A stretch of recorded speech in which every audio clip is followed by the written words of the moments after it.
Gold, trusted gold buyers. మీరు తాకట్టు పెట్టిన బంగారాన్ని విడిపించి ఈ రోజు ఉన్న మార్కెట్ ధరకు కొనబడను.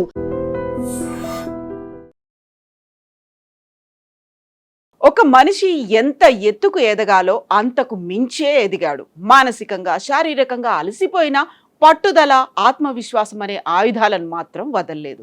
ఈరోజు అతని క్రియేట్ చేసినటువంటి ఆరా ముందు దేశం మొత్తం నివ్వెరపోతోంది. ఘోరమైన ట్రోలింగ్ నుంచి ఈరోజు దేశమంతా తన గురించి మాట్లాడుకునేలా చేశాడు. కష్టాలను తట్టుకొని విజయం సాధించే వాళ్లను చూసే ఉంటాం, విమర్శలను తట్టుకొని ముందుకు వెళ్లే వాళ్లను కూడా చూసుంటాం. కానీ ఈ రెండింటిని ఏకధాటిగా మోస్తూ అత్యున్నత స్థానానికి చేరడమే కాదు, చరిత్రలో నిలిచిపోయాడు. నెక్స్ట్ జనరేషన్ సగర్వంగా చెప్పుకునేలా ఒక ట్రెండ్ సెట్ చేశాడు. ఈ మధ్యకాలంలో ఇలాంటి చరిత్రను పుస్తకాల్లో చదువుకోవడం తప్ప ప్రత్యక్షంగా చూసింది లేదు. శిఖరానికి చేరుకొని రాబోయే తరాలకు స్ఫూర్తిగా నిలిచాడు. సినిమాలకు పనికి రాడన్నారు, యాక్టింగ్ రాదు, ఫేస్ వాల్యూ లేదని అవమానించారు. సూపర్ హిట్లు కొట్టడంతో స్టార్ హీరో కాలేడని కామెంట్స్ కూడా చేశారు. ఇండస్ట్రీ హిట్ కొట్టిన రీమేక్ హీరో అనే స్టాంప్ వేశారు. టాప్ హీరోల్లో ఒకడిగా ఎదిగాక అదృష్టం అంటూ చిన్న చూపు చూశారు. అగ్ర హీరోగా జనాలు బ్రహ్మరథం పడితే అసూయతో చాలా మంది రగిలిపోయారు. రాజకీయ ప్రవేశం అంటే నవ్వుకున్నారు. పార్టీ ప్రకటించగానే అంత సీన్ లేదన్నారు. మీటింగ్లకు భారీగా జనం వస్తే హీరోలకు ఇదంతా చాలా కామన్ అంటూ లైట్ తీసుకున్నారు. 234 నియోజకవర్గాల్లో తన పార్టీ సభ్యులను నిలబెట్టగానే ఓవర్ కాన్ఫిడెంట్ అన్నారు. ఎలక్షన్ రోజు టీవీకే పార్టీకి కష్టమే అని అన్నారు. ఎగ్జిట్ పోల్స్ చూసి సీఎం అవ్వలేడని అంచనా వేశారు. కానీ మే 4, 2026న తమిళనాడు అసెంబ్లీ ఎలక్షన్స్ రిజల్ట్స్ రాగానే అందరూ సైలెంట్ అయిపోయారు. ఇదంతా జోసెఫ్ విజయ్ చంద్రశేఖర్ అద్భుతమైనటువంటి చరిత్ర. విజయ్ అనే పేరు ప్రస్తుతం దేశమంతా మారుమోగిపోతోంది. దీనికి కారణం ప్రత్యేకంగా చెప్పాల్సిన అవసరం లేదు.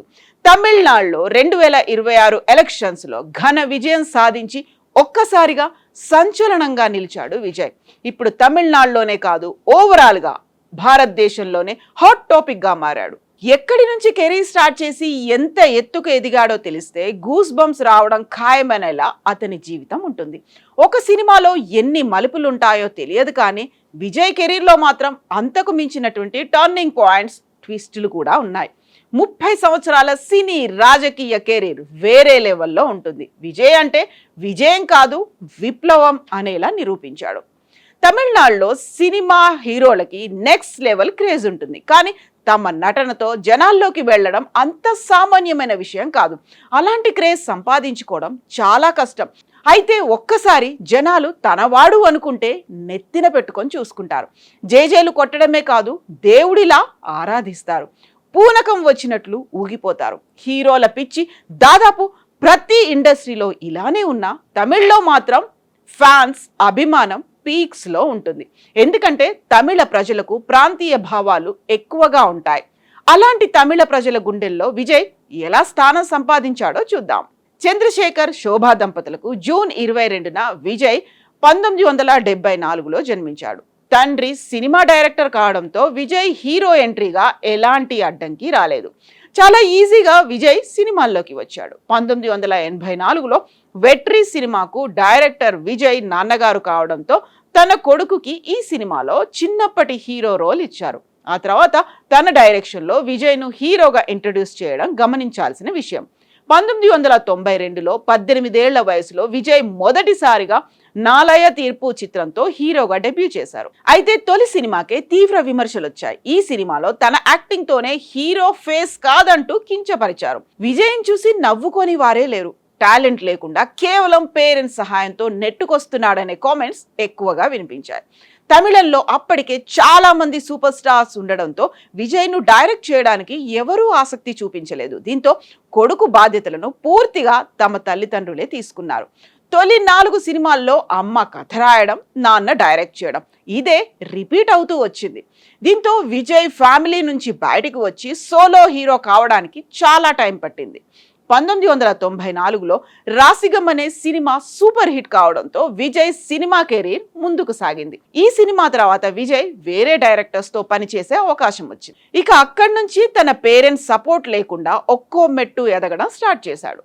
1996 ప్రారంభంలో రొమాంటిక్ కామెడీ సినిమా కోయంబత్తూర్ మాప్పెళ్ళై బాక్సాఫీస్ వద్ద సూపర్ హిట్ కావడంతో పాటుగా విక్రమన్ దర్శకత్వం వహించిన పూవే ఉనక్కాగా సినిమా విజయ్కు క్రేజ్ని తీసుకొచ్చింది. అప్పటి వరకు అడపాదడపా హిట్లు, అప్పుడప్పుడు మంచి హిట్లు కొట్టిన పాత్ బ్రేకింగ్ మూవీ రాకపోవడంతో ఒక సాధారణ హీరోగా మిగిలిపోయాడు. ఒక హీరోని సూపర్ స్టార్గా నిలబెట్టాలంటే ఖచ్చితంగా ఒక ఇండస్ట్రీ హిట్ కావాల్సిందే. 2004లో గిల్లీ సినిమాతో విజయ్కు ఆ బిగ్ బ్రేక్ వచ్చింది. ఒక రకంగా చెప్పాలంటే విజయ్ సినిమా కెరీర్ గిల్లీకి ముందు, గిల్లీ తర్వాత అని చెప్పుకునేలా ఈ సినిమా తలపతి కెరీర్లో ఒక మైల్ స్టోన్గా నిలిచిపోయింది. ఆల్ టైమ్ బ్లాక్ బస్టర్ గా, ఇండస్ట్రీ హిట్ గా సంచలనం సృష్టించింది. ఈ సినిమా నుంచి విజయ్ కు ఫ్యాన్స్ బాగా పెరిగిపోయారు. ఇప్పటికీ ఈ సినిమా అంటే ఫ్యాన్స్ పడి చేస్తారు. తెలుగు సినిమాలు అతనొక్కడే, ఒక్కడు, పోకిరి, నువ్వు నాకు నచ్చావు, పెళ్లి సందడి లాంటి బ్లాక్ బస్టర్ సినిమాలకు అక్కడ రీమేక్ చేసి స్టార్ హీరో అయ్యాడు.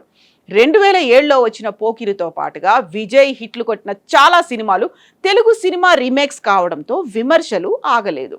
ఒకవైపు సీనియర్స్ రజనీకాంత్, కమల్ హాసన్ ప్రతిష్టాత్మక సినిమాలు చేస్తున్నారు. మరోవైపు సూర్య, విక్రమ్ ప్రయోగాలతో సంచలన హిట్స్ అందుకుంటుంటే విజయ్ రీమేక్ చేస్తున్నాడంటూ చిన్న చూపు చూసేవారు. ఫ్యాన్స్ ఎంతమంది ఉన్నా విజయ్కు ఒక రీమేక్ హీరోని స్టాంప్ వేసి అతన్ని కిందకు లాగే ప్రయత్నం చేశారు. ట్రోల్స్ చేశారు. సొంత స్క్రిప్ట్ తో సినిమాలు తీసి హిట్ కొట్టలేడని విమర్శించారు. దీంతో విజయ్ తనని తాను మరోసారి ప్రూవ్ చేసుకోవాల్సిన సమయం వచ్చింది. వరుస హిట్లతో ఒక స్టార్ హీరో కేటగిరీలో చేరిన జనాలు మాత్రం ఒక పరిపూర్ణ హీరోగా చూడలేదు. డాన్సులు ఇరగదీసే విజయ్ తమిళ సినిమా ఇండస్ట్రీలో స్పెషల్ క్రేజ్ దక్కించుకున్నారు. విశేషం ఏంటంటే అప్పట్లో విజయ్ ఒక్కడే తన డాన్స్తో ఫ్యాన్స్ను సంపాదించుకున్నాడు. డాన్స్ మాత్రమే కాదు, తనలోని సింగింగ్ టాలెంట్ కూడా ఉందని నిరూపించి ఆల్రౌండర్ గుర్తింపు తెచ్చుకున్నాడు విజయ్. బాక్సాఫీస్ వద్ద తన సినిమాలతో షేక్ చేసిన విజయ్ను ఎవ్వరూ లెక్క చేయలేదు. 2011 వరకు విజయ్ అంటే ఒక రీమేక్ హీరో, ఒక టాలెంట్ లేని యాక్టర్. కానీ 2012లో మురుగదాస్తో చేతులు కలపడంతో విజయ్ క్రేజ్ నెక్స్ట్ లెవెల్లోకి వెళ్ళింది. తుపాకీ సినిమాతో విజయ్ వెనక్కి తిరిగి చూసుకోలేదు. ఈ సినిమాలో విజయ్ యాక్టింగ్ను మెచ్చుకోని వారుండరు. ఈ సినిమా నుంచి విజయ్ కోలీవుడ్లో తన ఆలోచనను పూర్తిగా మార్చేశాడు. తాను ఎంపిక చేసుకునే ప్రతి కథలో సోషల్ మెసేజ్ ఉండేలా చూసుకున్నాడు.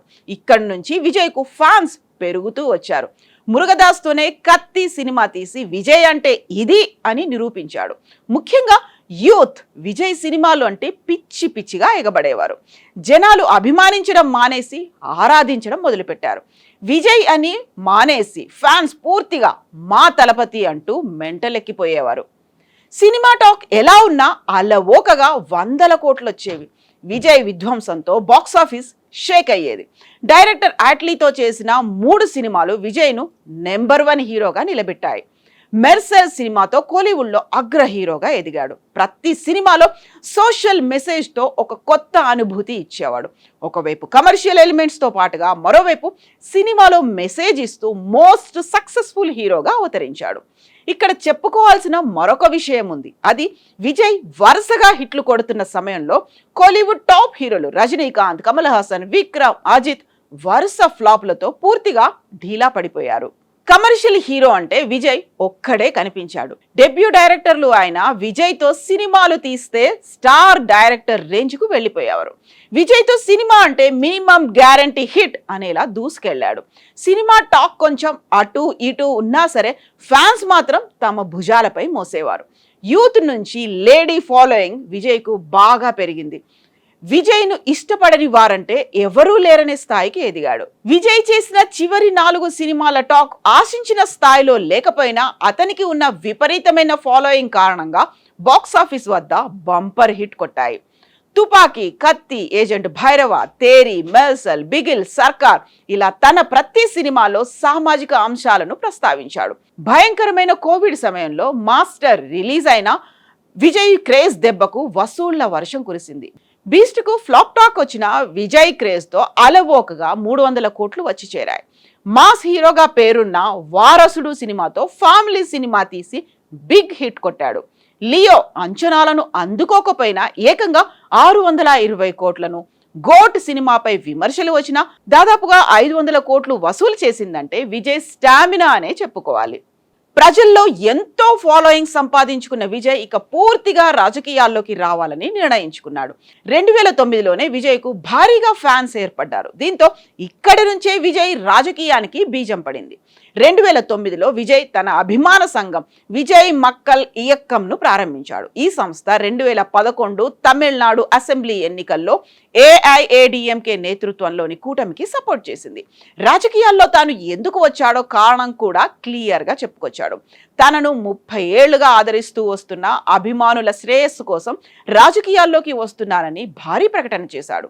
2024లో తమిళగ వెట్రి కజగం అనే తన పార్టీని స్థాపించి అధికారికంగా తమిళనాడు రాజకీయాల్లోకి ప్రవేశించాడు. ఆయన అభిమాన సంఘం విజయ్ మక్కల్ ఇయక్కం ఆయన రాజకీయ ప్రవేశానికి పునాదిగా నిలిచింది. అంతకుముందే విజయ్ సామాజిక సంక్షేమ కార్యక్రమాల్లో నిమగ్నమై 2021లో స్థానిక గ్రామీణ సంస్థల ఎన్నికల్లో విజయవంతంగా పోటీ చేశాడు. 2026 అసెంబ్లీ ఎన్నికలను లక్ష్యంగా పెట్టుకున్న విజయ్ అవినీతి వ్యతిరేక, సామాజిక న్యాయం, తమిళ ఆత్మగౌరవం వంటి అంశాలపై దృష్టి పెట్టి అధికారంలో ఉన్న డిఎంకే, ప్రతిపక్ష ఏఐఏడిఎంకేలకు సవాల్ విసిరాడు. అంతేకాదు ఒక్కసారి రాజకీయాల్లోకి అడుగు పెడితే ఇకపై సినిమాలు చేయనని చెప్పి బిగ్ షాక్ ఇచ్చాడు. దీంతో విజయ్ తొందరపడుతున్నాడేమో అని అందరూ భావించారు. సినిమా కెరీర్, రాజకీయ కెరీర్ రెండూ పోతాయనే కామెంట్స్ వినిపించాయి. సినిమా, రాజకీయం రెండూ ఒక్కటి కాదని హితబోధ చేశారు. కానీ ఇవేవి విజయ్ పట్టించుకోలేదు. తనకు అండగా నిలిచి ఆదరిస్తున్న జనాలపై నమ్మకం ఉంచాడు. పార్టీ పెట్టిన తొలి రోజు నుంచి చివరి రోజు వరకు కాన్ఫిడెంట్ గా కనిపించాడు. ఏ రోజు కూడా తాను ఓడిపోతే పరిస్థితి ఏంటి అనే ఆలోచన కూడా రానివ్వలేదు. విజయ్ మీటింగ్లకు జనాలు లక్షల్లో రావడం చూసి తమిళనాట ప్రజలు కొత్త మార్పు కోరుకుంటున్నారని అర్థమైంది. విజయ్ క్రేజ్ దెబ్బకు తమిళనాట మాత్రమే కాదు, ఇండియా మొత్తం షేక్ అయిపోయింది. అదే సమయంలో తమిళనాట 2 పార్టీలు ప్రజలను సమర్థవంతంగా పరిపాలించడంలో విఫలమయ్యాయి. ఇలాంటి సమయంలోనే విజయ్ రిస్క్ చేసి రాజకీయాల్లోకి వచ్చి ప్రజలకు దగ్గరయ్యాడు. రాష్ట్రంలో మార్పు కావాలని జనాలకు పిలుపునిచ్చాడు. మొత్తం 234 నియోజకవర్గాల్లో తన పార్టీకి చెందిన మనుషులను నిలబెట్టి తన సర్కార్ సినిమా సీన్ రిపీట్ చేశాడు. కానీ జనం ఎంత ఆరాధించినా వారు ఓట్లు వేస్తారా అనే డౌట్స్ అందరిలోనూ ఉన్నాయి. కానీ తమిళనాడులో జనాలు మార్పు కోరుకున్నారు. 2 చారిత్రాత్మక పార్టీలు ఉన్న విజయ్కి పట్టం కట్టారు. ఈ క్రమంలో విజయ్కు ఎదురు దెబ్బలు గట్టిగానే తగిలాయి. ఎలక్షన్స్ కు ముందు జననాయగన్ సినిమా సెన్సార్ బోర్డు కారణంగా రిలీజ్ కాకపోవడం, తన భార్యతో విడాకుల గొడవ, కరూర్లో తొక్కిసలాట్లో 41 మంది చనిపోవడం, ఇలాంటి విషయాలు విజయ్ను వెనక్కి నెట్టాయి. కానీ విజయ్ దేనికి చెలించకుండా తన పోరాటాన్ని కొనసాగించాడు. జనాలు హీరోళ్లను సీఎం చేసే ఆలోచనను తమిళనాడులో విజయ్ మళ్లీ పుట్టించాడు. ఎంజీఆర్, కరుణానిధి తర్వాత ఎంతో మంది స్టార్ హీరోలు పాలిటిక్స్ లో ఘోరంగా దెబ్బతిన్నారు. రజనీకాంత్ పార్టీని స్థాపించే ధైర్యం కూడా చేయలేదు. ఎన్నో ఆశలు పెట్టుకుని సీఎం అవ్వాలని చూసిన విజయకాంత్ను జనాలు వద్దనుకున్నారు. కమల్ హాసన్ పాలిటిక్స్ లో అయితే కొంచెం కూడా ప్రభావం చూపించలేకపోయాడు. ఇలాంటి సమయంలో విజయ్ జనాల హృదయాల్లో లోతుగా పాతుకుపోయాడు. పార్టీ పెట్టి 18 నెలలే అయినా ప్రభంజనం సృష్టించాడు. ఇలాంటి హీరో 100 ఏళ్లకు ఒక్కడే అనేలా ఈరోజు తమిళ ప్రజల గుండెల్లో నిలిచాడు.